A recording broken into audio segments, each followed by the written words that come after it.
So welcome everybody. My name is Grace Romand. I am an assistant librarian at the Sciences and Technology Library. Haven't been there in about 6 months right now. And even then I was there for half a day. And I miss it dearly. But anyway, I am here today to talk to you a little bit about open science and the public. I'm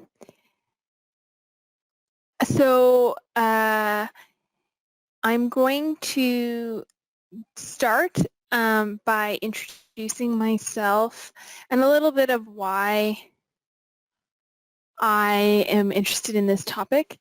I mean, one of the first ones is easy to kind of correlate the two. Librarians, which I am, aim to match information to the audience. So we're always trying to find the best possible type of information or information source to meet the person who's looking for the information and make sure that those things are available to the people that we serve. So we're interested in information sources and types from that perspective. Me personally, I'm currently working on a research project on data storytelling, which at first glance you wouldn't necessarily think that has too much to do with the public and open science, but somehow because of the types of responses and people's notable interest in public communication of science in responses, it kind of has morphed into a bit of a project on public communication of research. And so I'm interested in it from that perspective. And then finally, librarians at the U of M particularly, we maintain infrastructure and provide support for researchers' knowledge mobilization activities. Knowledge mobilization activities, very fancy words to say anything to do with how you get your research from the lab or from the field or from the notebook, for example, to an audience. So we provide support for open access structures. We host open journal platforms, which you maybe didn't know, different other kind of research services supports. But kind of we're in this space doing that kind of work, and I think that as researchers become increasingly interested in their relationship with the public, so too do academic librarians in what we do. So before I get too much further into it, I have a couple questions for you guys to get us started. You would have seen from the first slide that this is part of the Open Science series. There's a whole series of sessions on a variety of open science related topics that we've been offering starting at the end of January, going all the way to the end of March. I believe this is number 4. I think. And so I'm curious, have you attended others, and have you attended others? This is the first one. You've attended some but not all, or this is it. You're just really interested in open science and the public.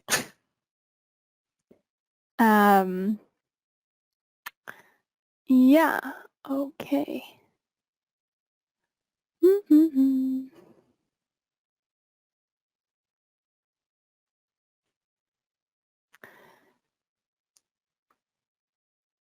So, as you can see, there's a bit of a mix.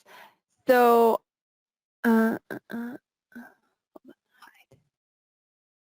And now are we back to seeing my screen? No. Hold on a second.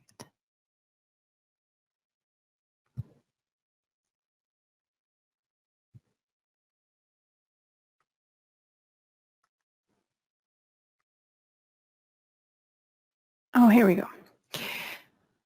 So my other question for you is, who are you? I recognize a couple names, but it kind of always helps me to kind of have an idea of what area of research or study you're in to kind of situate kind of what you're up to.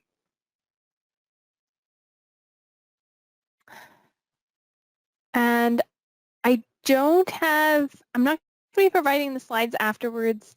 If you do want the slides, my contact information is at the end, so send me an email and I'm happy to share them one-to-one.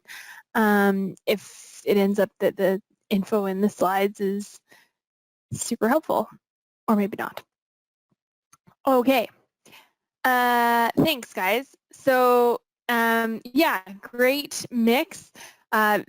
Obviously, lots of folks in the sciences, so that makes sense given the topic. But continuing right along here, I'm just going to.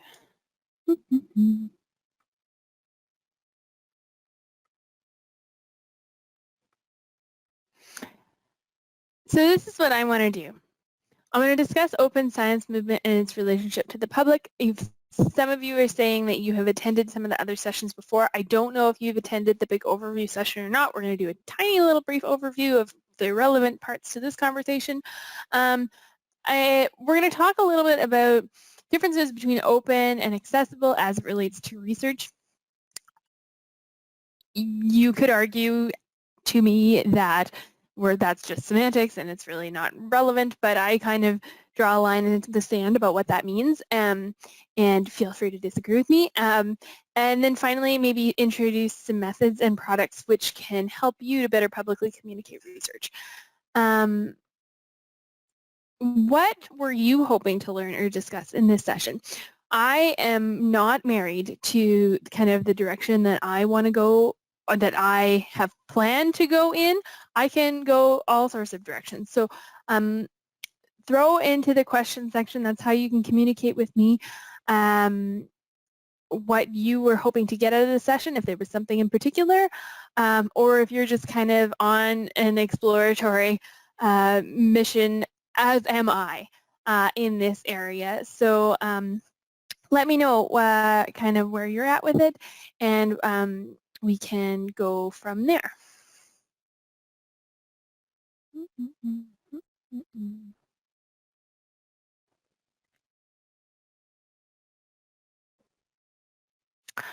Okay. And feel free to throw questions in there whenever. I may not get to them right away, but there's going to be lots of time to kind of discuss later. So that brief overview that I was talking about,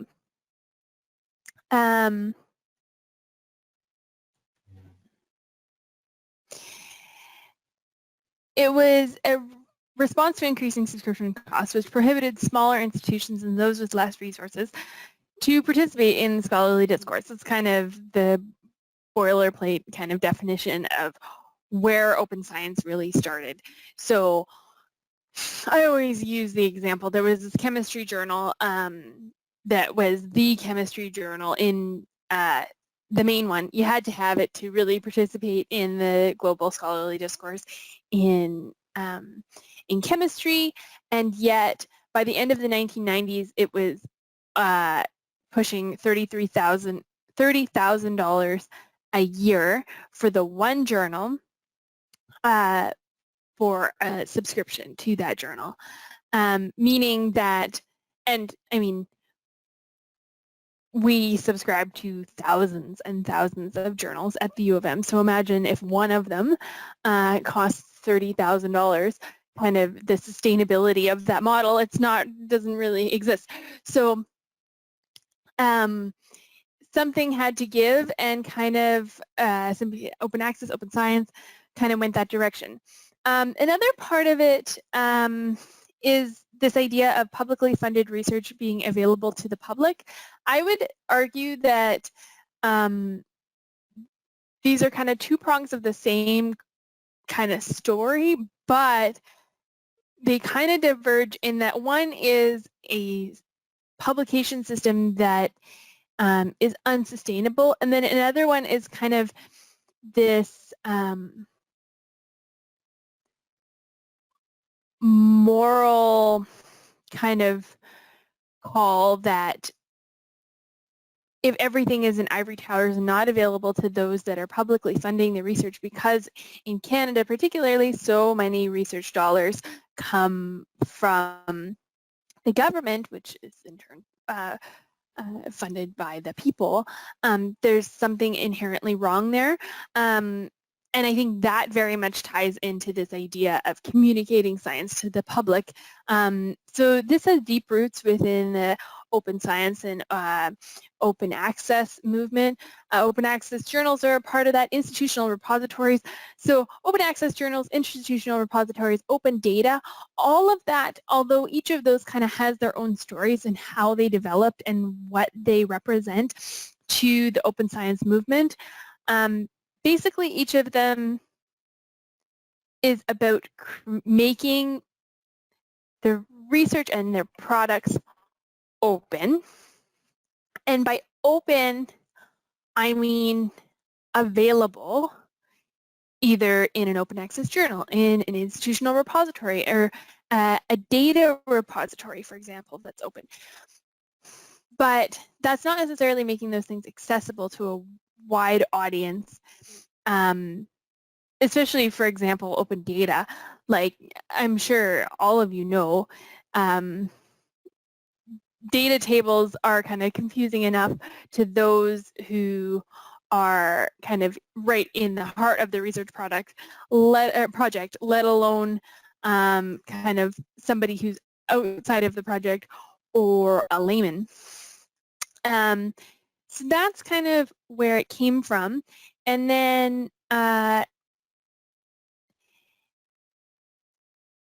where I kind of come into it is this idea of should there be a difference between open and accessible, and I kind of go into greater detail in that. But if you have an opinion on this topic, I'm going to poll here.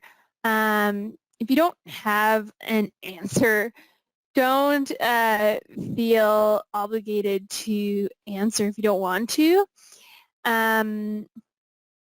But should there be a difference between public and academic communication of science? Is that really the same thing? I asked this question because in the course of my research study on data storytelling, I discovered that researchers have very strong opinions about the idea of what is data storytelling, what is kind of public communication versus academic communication. Data should speak for itself, for example, or data really needs to be contextualized. There's a broad spectrum of opinions on this topic.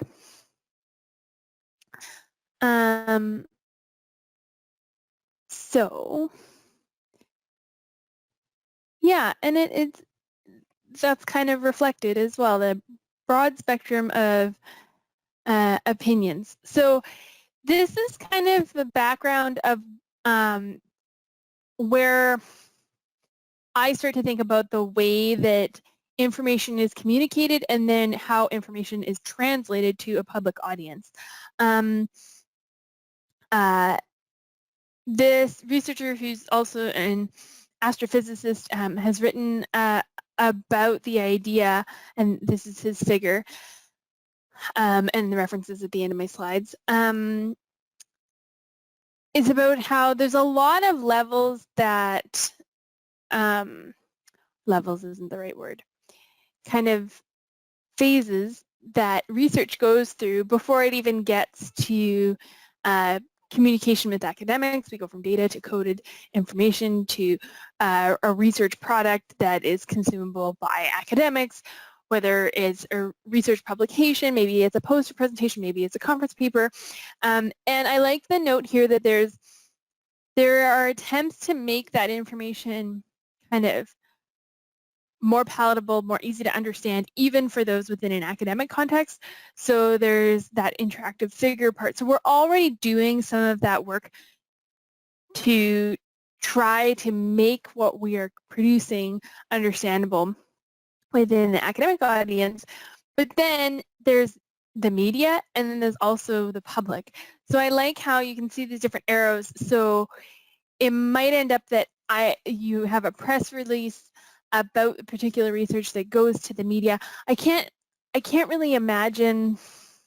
I feel like maybe in some ways that might be a little bit of an antiquated kind of conception of how information flows. I do believe that you could make a press release and submit it to the media, but I don't think that that is happening at a researcher level. Maybe at an institution level. Maybe the University of Manitoba is releasing press releases about particular research projects that are happening to the media, who are then running with those stories. So there's some mediation happening there between researcher and research product and the public in some cases. And then also there's this other arrow that goes another direction that has like YouTube video, and I think that maybe that's just an example, but there are also now all sorts of online ways in which researchers can have direct access to a public audience. And I'm going to go into that a little bit more. And again, if you have any thoughts on any of this or opinions or disagree with me entirely, I'm happy to hear what you think. I'm kind of coming to this from kind of an exploratory perspective. I'm interested in this topic. I'm learning more about it. I have some of my own ideas and perspectives as an information professional. And as an information scientist, but I'd be curious of other people's perspectives from different fields. So this is kind of how I see it, and kind of what the nuance and breakdown of kind of that previous figure of the different things that could be happening in terms of how the public receives information about scientific exploration. I think up top there's mediated access to that information, and then below there's unmediated. And interestingly here, I think I'm kind of missing, and I would say about this specifically looks at content that is created for a public audience, as opposed to content that is created for an academic audience that then is available to the public, if that makes sense. So yes, you may have published an article in an open access journal, and technically anybody can access that article if they have internet access. There's a big question mark there, but also about that kind of part of it, but also the ability to discover that. So these are looking more about specific content that's created for a public audience. So that media reports on scientific topics. So I'm thinking like traditional media and kind of how science is communicated in that way. Then there's also government communication on scientific topics, because especially in Canada, the government of Canada is a large funder of research. They have a lot of products, information products, that relate to kind of research topics. I am an environment and geography librarian, which I know a few of you know. And so, for example, the government always has lots of different government reports or position papers on various environmental topics or a particular geographic area, for example. And then I have social media question mark.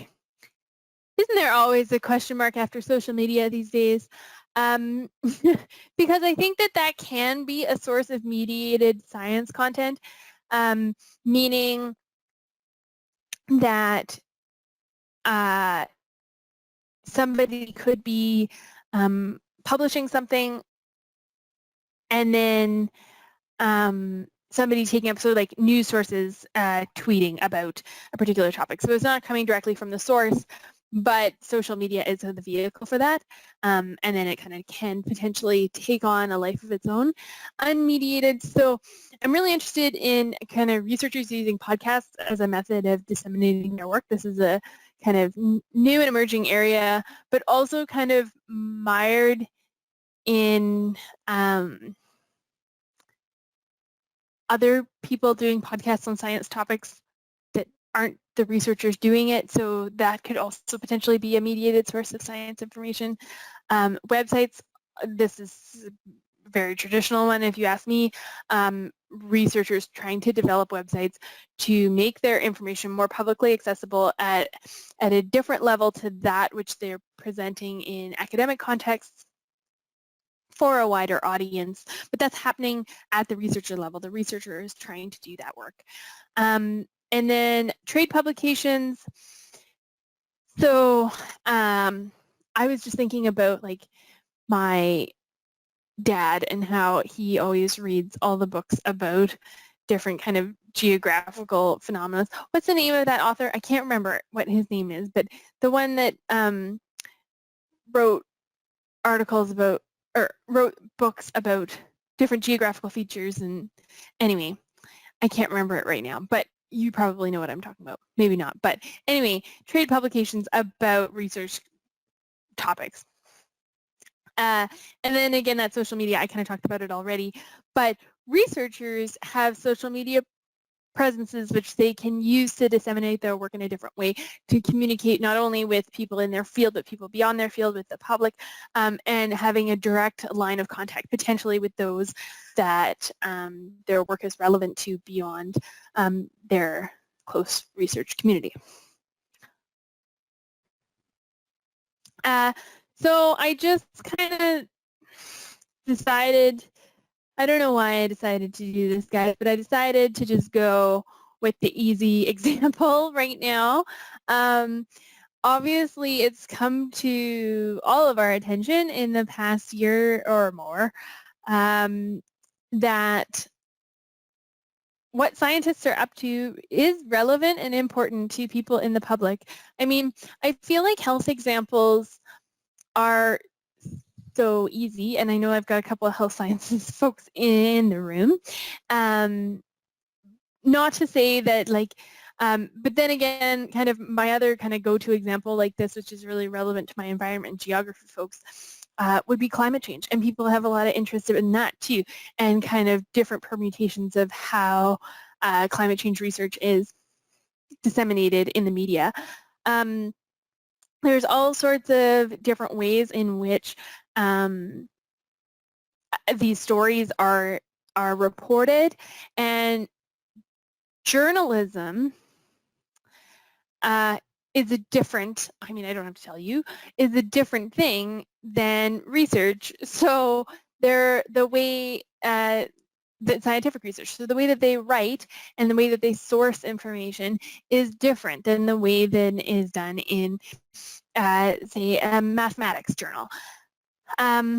This becomes really relevant when if you have people that believe in trusted news sources or have a trusted news source, and then you see there on the screen that preliminary results suggest vaccine is 94.5% effective. We used to have this running feature when I worked as a health sciences librarian. It was called Health in the News, and we would take a news article wherever from a, you know, either the Free Press or it could be from any kind of news source that talked about, you know, there's always these kind of like health and lifestyle articles that say like, new study says that people who sleep 7 hours a night are less likely to have heart attacks, or whatever the story was. And then we as librarians would try to, by taking the information available to us in the article, try to trace back where the original source journal article was of what they were citing in that article, and it's getting a little better now, a little better, I would say. But historically, it would be very difficult to figure it out. Sometimes they would do things like very kind of, the Lancet journal kind of, the Lancet publication said this, so it was like they would like to mention that it was in some notable journal, but you couldn't actually figure out where the article was or confirm any of the statistics mentioned in the newsprint article. And kind of there is this somehow disconnect, I think, because of that mediation between the source and even like, you see these news in the top right corner where it's a researcher who's kind of describing kind of the results, but he's not the researcher on the team. He's someone kind of in the area, kind of speaking to it from a more knowledgeable perspective, but still kind of that mediated access to the information in a way that's hopefully more palatable. But it's kind of like telephone, right? When you the game of telephone, where when it goes through that many ears and then maybe things kind of start to get permutated for good or bad. Then there's government sources. And again, I'm using the pandemic as an example because we've just been inundated with these characters in our living rooms for the last year telling us information about scientific topics from a knowledgeable perspective, but again, there's that mediation there, and it is a way that science is communicated to the public, and I use the pandemic as an example, but truly there are a lot more nuanced examples where government is providing us information about best practice in science. Look at nutrition, for example, great example. Kind of, I just, every time I think of kind of what the government tells us about nutrition, I think of that rainbow kind of infographic of what you should be eating when and how much of the plate it should take up and that kind of stuff. So they are communicating science to us. But is it the most effective? Is some of it lost in mediation? Is it great? I don't know the answer. These are just things that I'm kind of thinking about. Just thinking about the ways in which the public receive their information, and does it work, does it not? Does it instill confidence in the public about the research process? Yeah. Social media, and I kind of talked about this already. Research institutions have social media presence, individual researchers have social media presence, celebrity scientists, like I was thinking about Bill Nye the Science Guy. Like, what do we think about Bill Nye the Science Guy? He has very strong opinions about climate change, and that's kind of his crusade now. That's awesome, I think. But when we have, do the public still consider these celebrity scientists to be rooted in science, and do they respect them for their kind of scientific knowledge, or did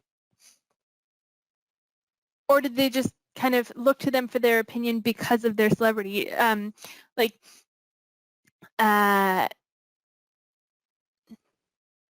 don't know the answer. Please share with me what you think. In other places, so we've talked a little bit about podcasts, websites, trade publications. There's, to me, my example, I think kind of the most famous science-y kind of podcast that I know of would be Ologies. Do you agree or disagree? Do you know what Ologies is?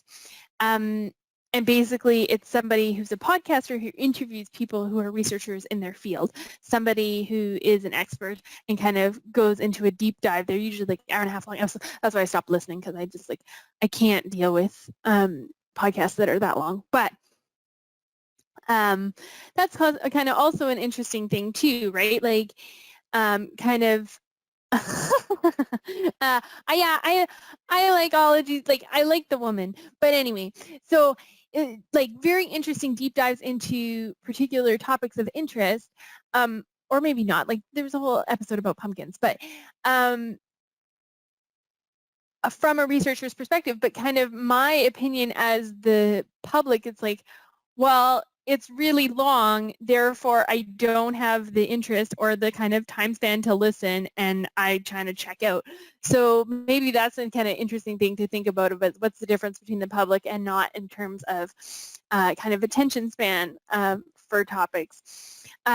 In information science and kind of library research, something that is heavily researched is information avoidance.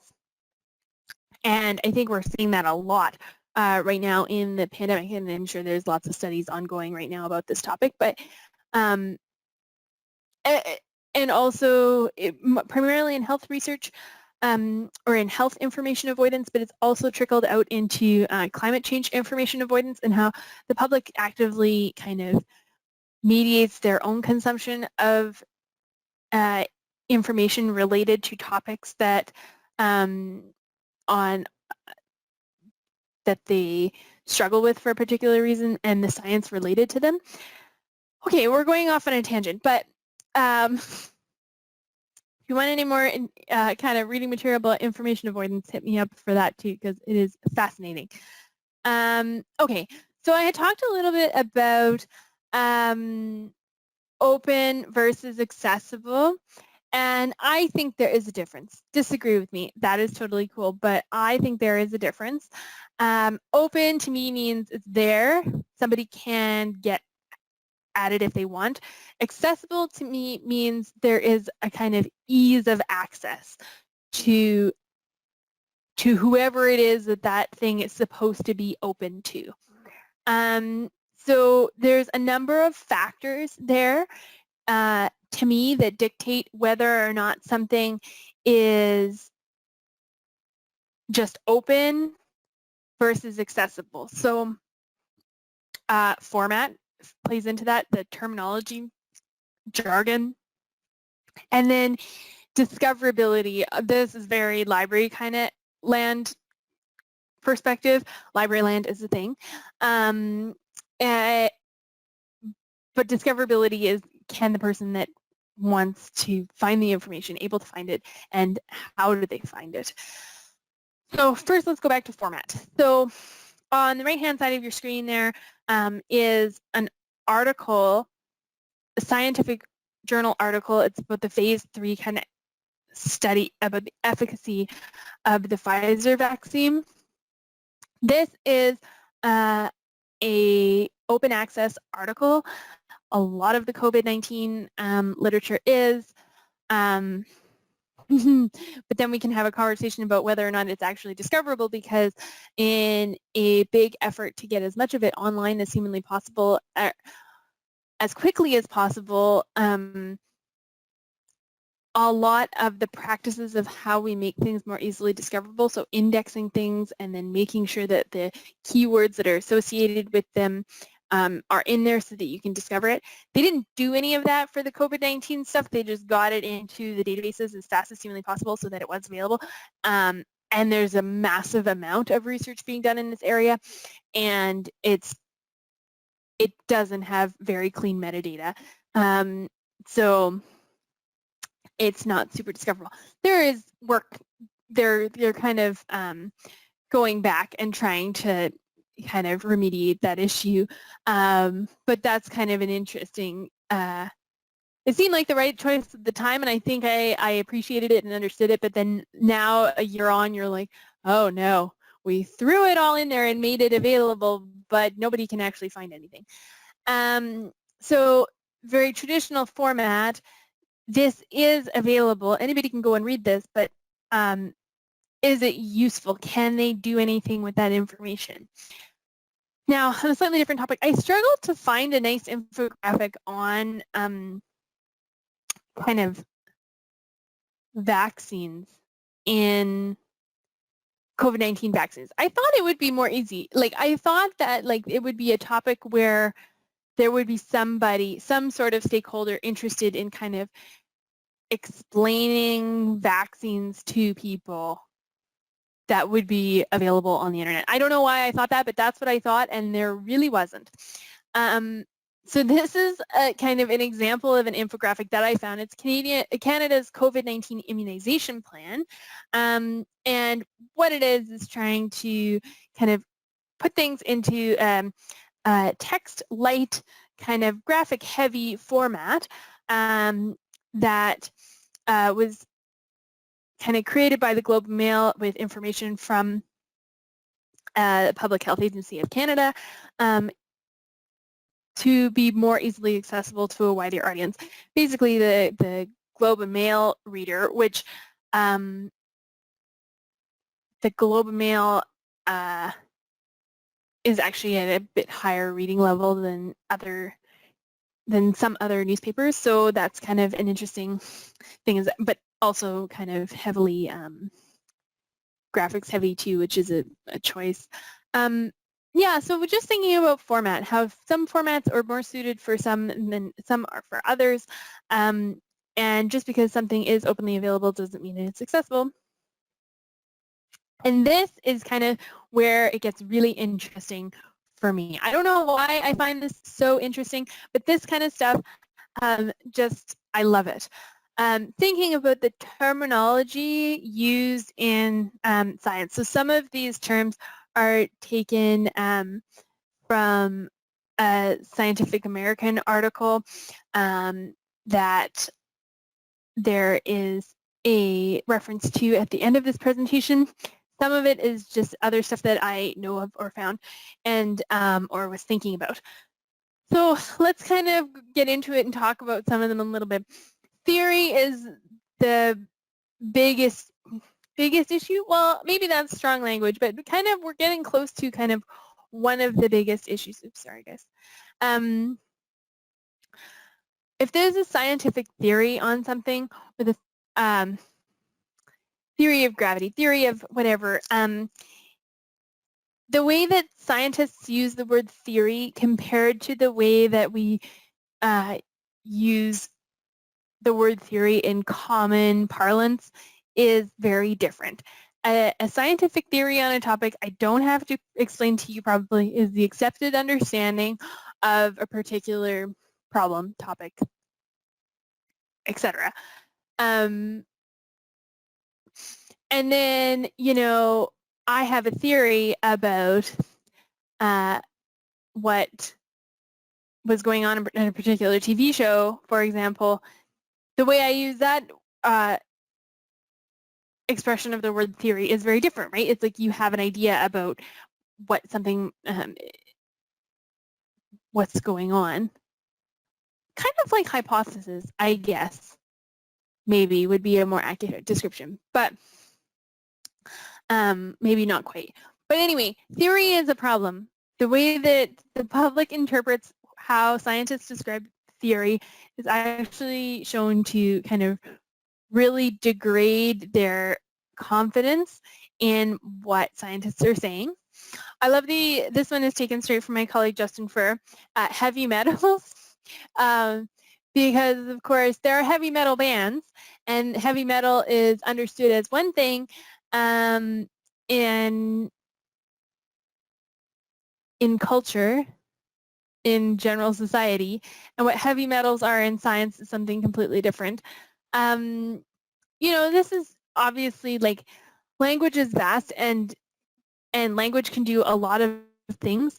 And so it doesn't necessarily have to mean one thing, but unfortunately kind of in the current state that we're in, where there's maybe a lot of mistrust of scientific information, this stuff doesn't help, right? And I love the example of spaghettification. Did anybody else here know about this term? Do you know what this means? Feel free to throw into the questions if you knew what it meant. So spaghettification, I have learned, it actually has to do with when stuff goes into a black hole. And it's something related to physics. I'm not a physicist, but like that was the term that was described to it when I was typing this out for the into the PowerPoint for this presentation. It auto-corrected my, because I had spelt it wrong, and it knew this word. I just find it hilarious. Like, it's a great word, and but just kind of weird jargon that doesn't make any sense. And kind of another example of how terminology doesn't really help when communicating with the public. It can be pretty entertaining, but maybe not super helpful for the public. Same thing with words like hypothesis, laws of physics, versus criminal law, for example, a model. We use the word model all the time in science, like everywhere. Well, maybe it's just kind of the folks that I interact with all the time, but like model is used so frequently for a number of different purposes, even within the scientific communities in which it's used. So then add all the ways in which the word model is used in popular culture and beyond, and you have like this very confusing terminology. And I really like the one here, the significant, this is taken from Tia Goth in her article. Something is statistically significant, right? Like that is language that is understood within science, statistically significant. Well, statistically significant, what does that mean in comparison to kind of what people think, like, you know, it's kind of this weird value judgment that kind of can inflate something, but you know, a significant breakthrough in a research area in something very specific, you know, can be significant to the field, but you know, the word significant really isn't super helpful potentially with communicating it to the public. And then obviously, generally speaking, some other things like acronyms. I will get lost so quickly in a conversation with researchers when there's heavy use of acronyms. And I think increasingly people are getting better at trying to avoid them if at all possible. And again, library land, where I'm kind of spend a lot of my time, we're bad for acronyms. There's a lot of acronyms, and we try really hard to kind of decrease the number of them, but their use can be very alienating, and can cut people out of the conversation really quickly. And eponyms are another one that kind of, when things are named after people, there's nothing inherent about the name of the person that tells you anything about what is being described in kind of 95% of cases, right?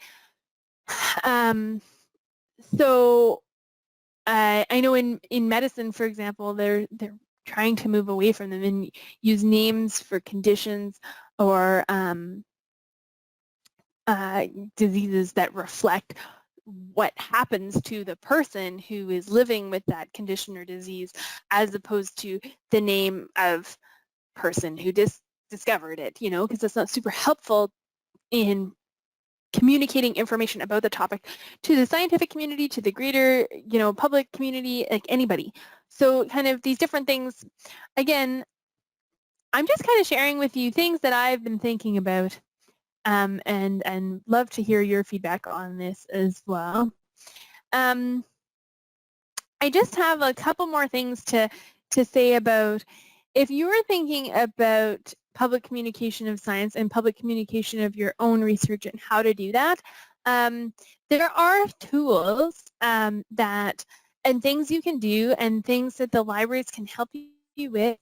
The first one that comes to my mind is ArcGIS story maps. I love these things. I put one here that's celebrating Black environmentalists. I think I still have it. Hold on, guys. I'm going to throw it into the chat if I've got it, the link to it. Yeah, I do. Okay. It's really cool. If you have time after, it's ArcGIS story maps are really neat. This is coming from an environment geography perspective, guys, but I find they're really interesting way of describing information, visually appealing. They have that kind of linear narrative to them in the way that they're laid out that helps guide people through a story. ArcGIS story maps is something that would be freely available to you through the U of M. We have an institutional account to it, or institutional access to it, which can be made available to you. So if that's something that you're interested in, then I recommend you check it out. Send me an email, ask me more about it. Websites is another great way that you can kind of communicate. We've talked about this visualization software. Tableau, for example. We've got a great team in the research services and digital strategies group within the U of M libraries, and they provide a lot of support for these types of efforts. So, and with that team was kind of where the research project about digital data storytelling came from that I was telling you about. Social media platforms and public engagement activities, so community-based events, etc. That would be another way in which you can communicate with the public, and I've heard a lot about how like people who, kind of in social science, who do research that involves human subjects, they're really interested in getting those research products back into the hands of the people that were participants, back into the communities where the research was conducted. And there's a lot of interesting literature about that, and that kind of can guide you in those efforts. But it all takes time. This is the part of this, right? Like people who are buying for tenure and promotion, and you've got all sorts of other stuff going on. Like these are things that kind of take time above and beyond the academic publishing and scholarly communication cycle. So it's something to think about, but I recognize that these things take a lot of effort and time. Those were my references. If you guys have any questions about, or if you want these slides, send me an email. Like I said, I've got my email address in just one more slide, or two, so I can send it to you. And then I have a question for you. I was thinking about this, and I have been thinking about this because so much of my work is spent either working with one of three groups. The three groups being either faculty members at the U of M, instructors would be one group, graduate students would be another group, and then undergraduate students are a different group. And those would be my three kind of primary groups of people that I interact with on a regular basis and help them find information. So students, particularly, I was thinking about it from a perspective of like undergraduate students. Are undergraduate students part of academia, or are they part of the public? Or are they something else entirely? Because my experience is, and I'm sure like some of you have had this experience even as an undergraduate student, in an assignment you're expected to find peer-reviewed literature on a topic and then incorporate that somehow into an assignment, on which you're going to be graded. And you're told you have to use peer-reviewed journal articles, but the peer-reviewed journal articles are not written at a level to be consumed by students. It's supposed to be peer-to-peer communication within a research community, and you're asking a student to use that, and they're kind of trying to develop those skills and become a researcher, conceivably, but usually it's just kind of just out of their grasp. So do you think students are part of academia in terms of kind of the types of information they are consuming and what kind of audience they are to research products and information? or are they more part of the public? And how do we help them transition? And then finally, kind of, maybe there's something else entirely, but then, yeah, I'll leave that with you. I don't know the answer to that question, but I'm curious if you have an answer. And then, so that's, if you have any questions for me, please ask me those questions. And that's my contact information if you want the slides.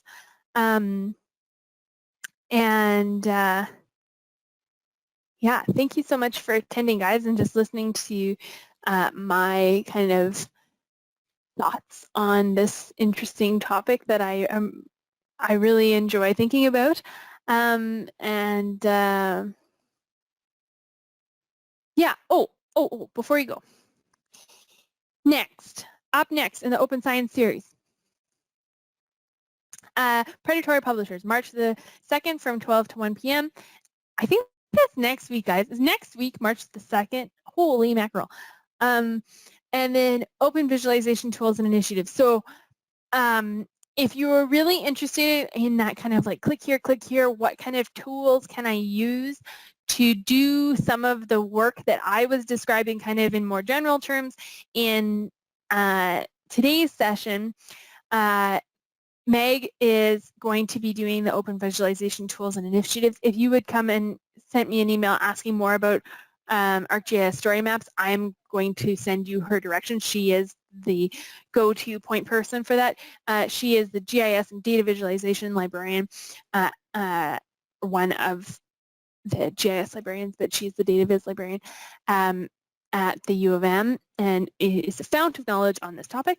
So I would send you her direction and really encourage you to check out these sessions. And thank you so much for attending. Does anybody have any questions for me or thoughts? Doesn't have to be a question.